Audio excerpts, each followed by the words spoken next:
우리의 믿음이 성장하고 또 성숙해야 우리 하는 건데, 만약에 우리의 믿음이 성장하지 못하면 생각하는 것이나 또 말하는 것, 행동하는 것이 어린아이와 같이 유치하게 되기 때문에 우리의 믿음이 성장해야 합니다. 그리고 우리의 믿음이 성장하지 아니하면 사람들의 속임수와 간사한 세상 유혹, 풍조에 또 밀리기 때문에 믿음 생활이 요동치기 때문에 우리의 믿음은 성장시켜야 합니다. 성도의 믿음을 성장시키고 우리 성도들의 삶을 새롭게 변화시키는 비결이 무엇인가? 하나님의 말씀에 순종하는 삶입니다. 우리가 말씀을 읽기만 하고 또 듣기만 하고 순종이 없는 삶은 절대로 믿음이 성장하지 못하고 그 삶에는 새로운 변화가 일어나지 않습니다. 우리가 말씀을 읽고 또 말씀을 배우는 목적이 뭐냐? 알기 위함이 아니라 그 말씀에 순종하는 삶을 살기 위해서 우리는 말씀을 읽어야 하고 또 말씀을 배워야 한다는 겁니다. 믿음의 성장의 그 변화, 삶의 새로운 변화는 말씀을 듣고 순종할 때에 일어나는 역사이라는 거예요. 말씀에 순종이 없는 믿음은 성경은 어떤 믿음이라고 말씀을 합니까? 헛된 믿음이다. 그런 믿음은 죽은 것이라고 성경은 말합니다.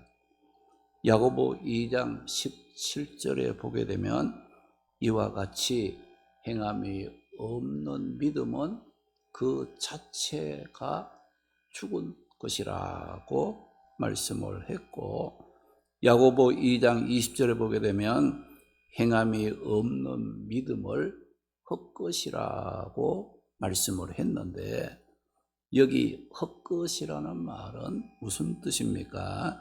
쓸모가 없는, 가치가 없다는 것을 의미합니다.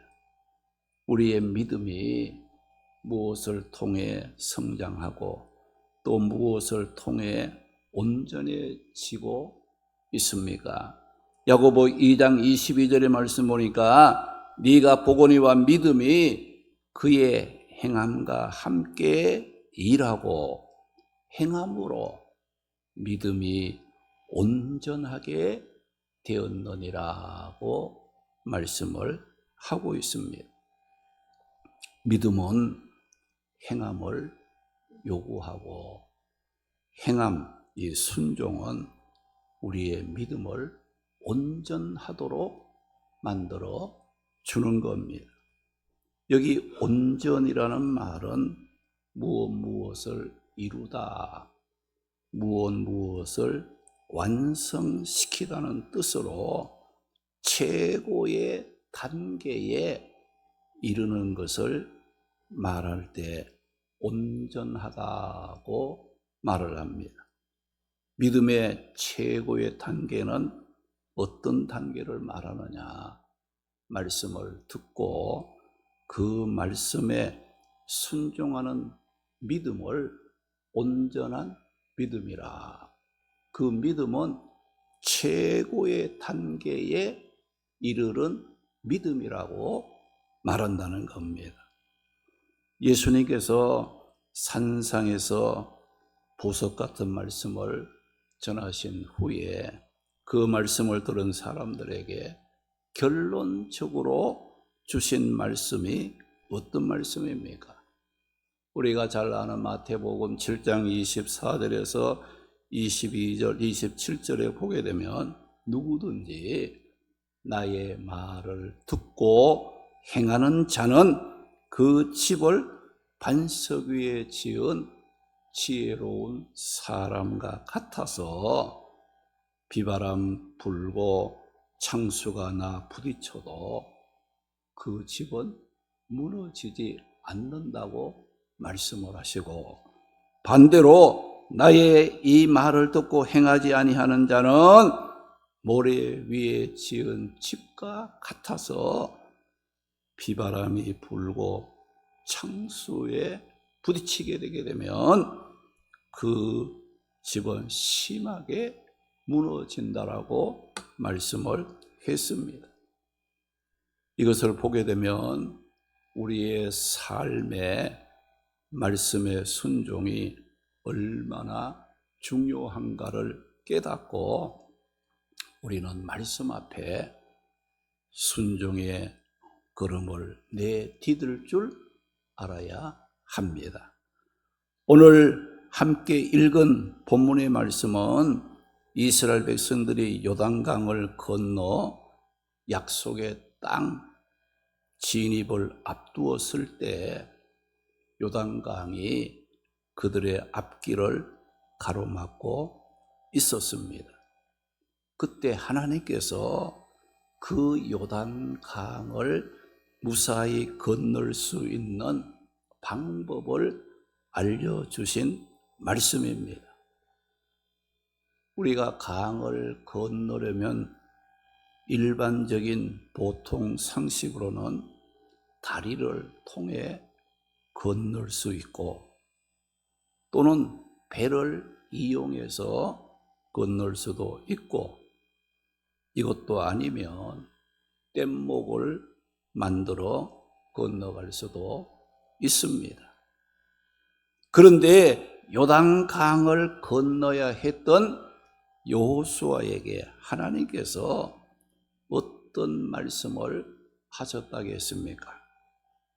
여호수아 3장 8절에 보게 되면 하나님께서 여호수아에게 너는 언약궤를 맨 제사장들에게 명령하여 이르기를 너희가 요단 물가에 이르거든 요단 강물로 들어가라는 말씀을 하셨습니다. 하나님은 여호수아에게 내가 요단 강물을 갈라놓고 내가 흐르는 강물을 멈추어 길을 내놓을 테니 너는 건너가라고 말씀하지 않았습니다. 넘실거리는 강물이 흐르고 있지만은 언약궤를 맨 제사장들이 그 요단 물가에 이르거든 언약궤를 맨 상태로 그 요단 강물로 들어가라고 말씀을 했다는 거예요. 여러분 생각해 보시기 바랍니다.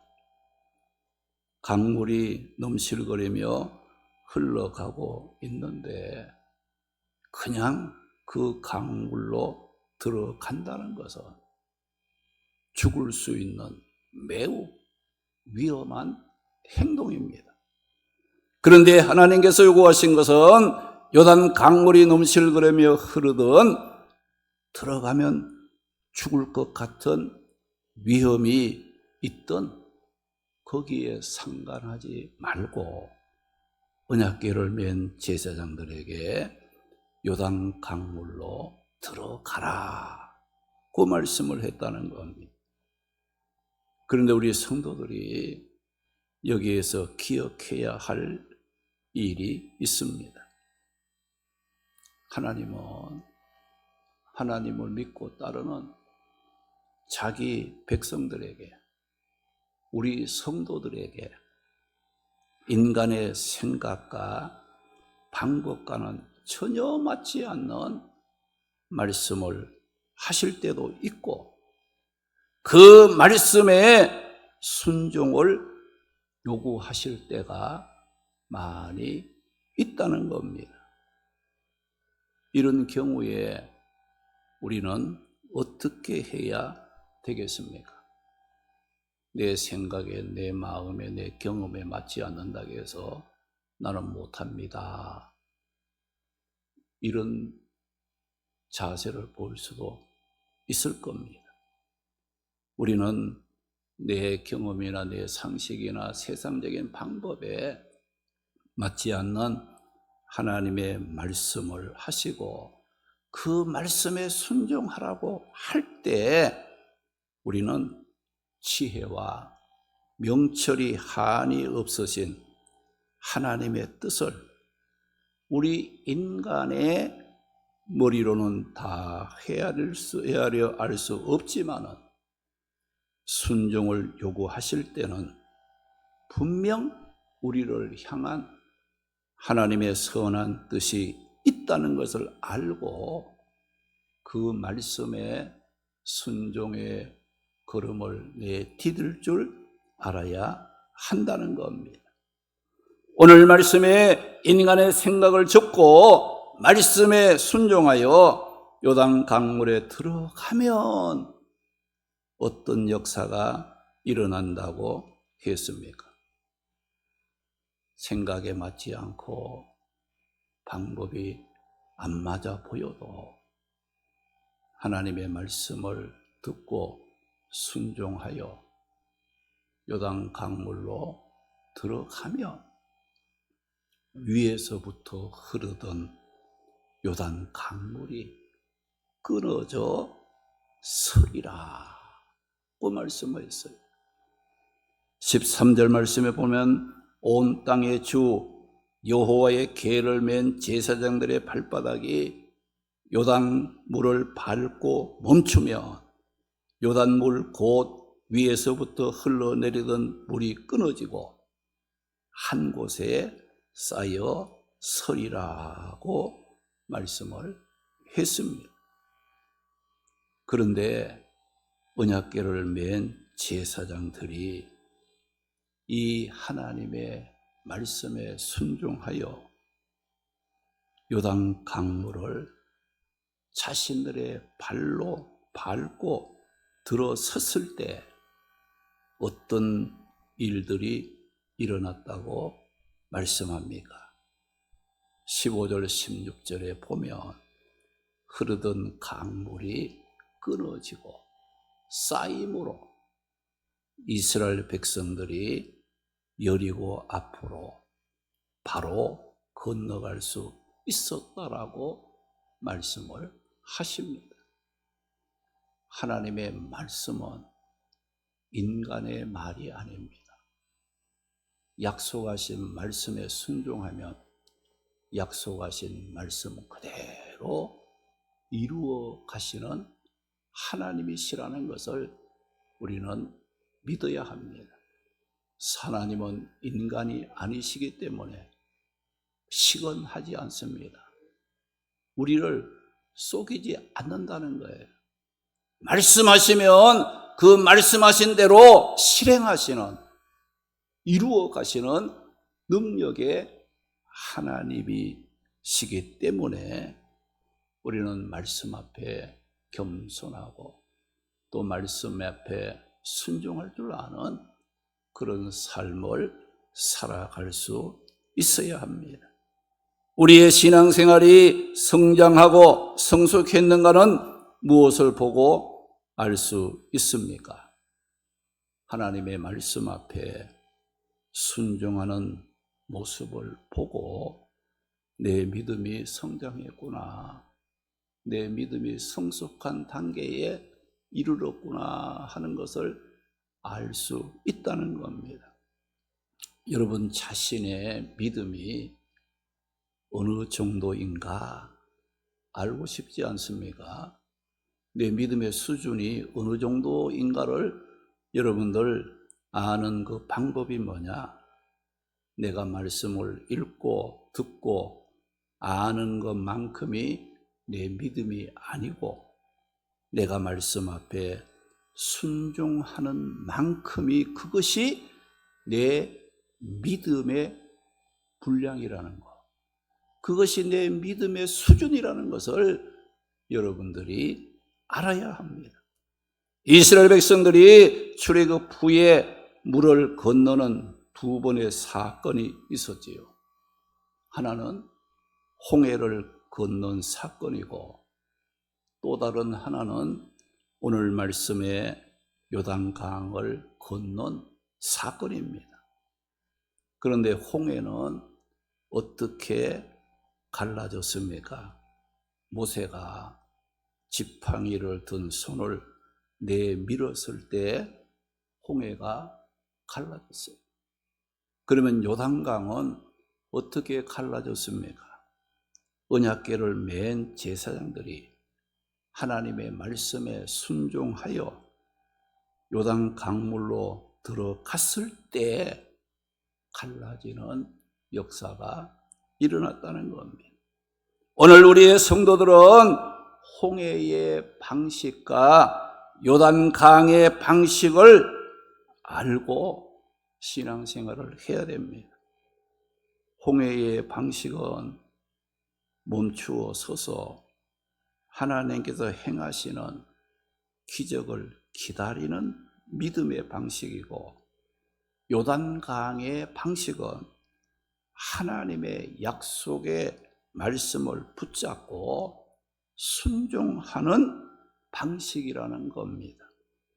요단강의 방식은 말씀 앞에서 순종의 걸음을 내디디면서 하나님의 역사를 경험하는 방식입니다. 홍해를 건너는 방식보다가 하나님의 말씀에 순종함으로 요단강을 건너는 방식이 더 믿음이 성장된 것이고, 더 성숙된 신앙생활의 방식이라는 것을 알아야 합니다. 우리가 언제까지나 하나님 해 주시면 하겠다는 이게 아니에요. 우리가 하나님을 알고 또 그 하나님이 어떤 분인가를 깨닫게 되면 하나님이 말씀하시면 아멘하고 순종할 때 하나님의 놀라운 역사를 우리가 경험하게 된다는 것을 우리는 기억하셔야 됩니다. 사무엘상 15장 22절 23절에 보게 되면 순종이 제사보다 낫고 듣는 것이 순양의 기름보다 낫다고 했습니다. 거역하고 불순종하는 것은 점치는 죄와 같고, 완고한 것은 사신 우상에게 절하는 죄와 같음이라고 말씀하시면서 사울 왕이 여호와의 말씀을 버렸으므로 하나님으로부터 버림을 받게 되었다고 말씀을 했습니다. 욥기서 36장 11절 12절에 보게 되면 순종하여 섬기면 형통한 날을 보며 즐거운 해를 지날 것이라고 했어요. 그러나 순종하지 아니하면 칼에 망하고 죽을 것이라고 말씀을 했습니다.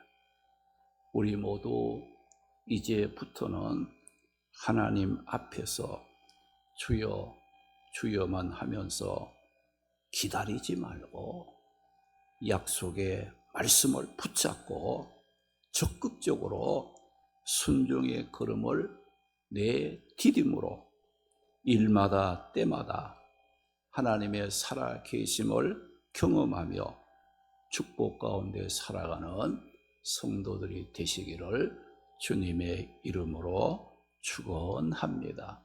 기도드립니다.